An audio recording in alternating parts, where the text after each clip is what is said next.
Hello guys. This is my previous in my previous session, right?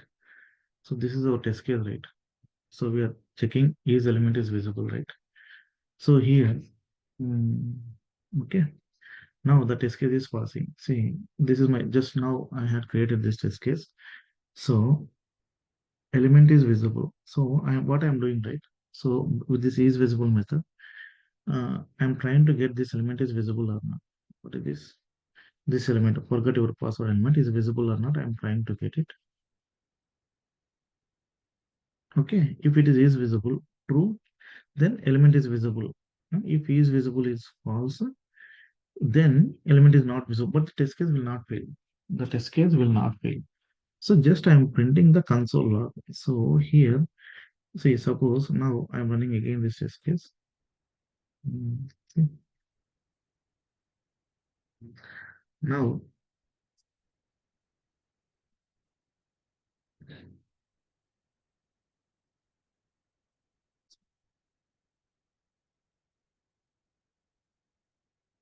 see, is visible, element is visible. Okay, it is passed. Okay.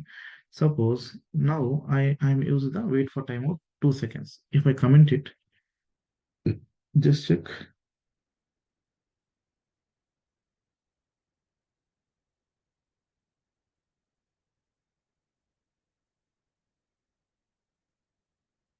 See, element is not visible. Element is not visible.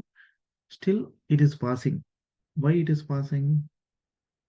Here, two things. So, after launching the browser, it is quick. It is like a flash and it is closing the browser. So, after launching the browser, it is going here. But within the flash and the browser is closing, right? Very quick time, right? The page responsive is very quick. So, the execution is happening very fast. So, is visible means the element is, if it is visible only, it will return true. Now it is returning false. Okay, that's why I am printing. If it is true, then print this one. If it is false, I am printing this one. Okay, that's why even if it is visible, it is true or false, I'm printing the console log. That's why both cases, test case is passing, but message is coming, element is not visible. See, instead of this one, what I will do now, use expect assertion. Okay, expect. See, expect assertion. By this expect assertion, what we can do, right?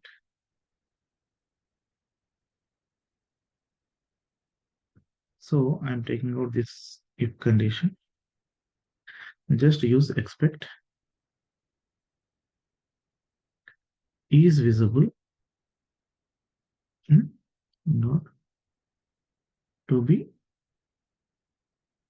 true. Okay, this is what we are expecting. If it is visible, then if it is true, then it will pass. If it is false, then it will fail.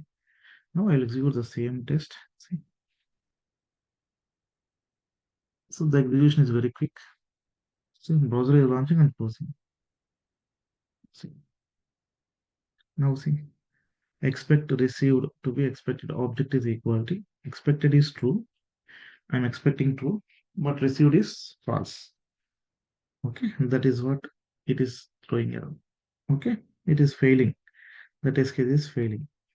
Now, if I use some 2 seconds wait, so the application is very quick, right? Now it will run normally.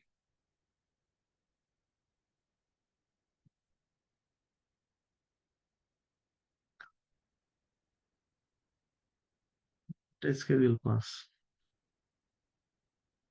See, expect assertion row, it is telling. So previous video, no, what I have done, just I have done the console log. Just it is printing. The test case got passed. When expect assertion is passed, you will not get any message here. When it is fail only, then you are going to see some message like this, previous execution, like this. I hope this is very clear, guys. Thank you.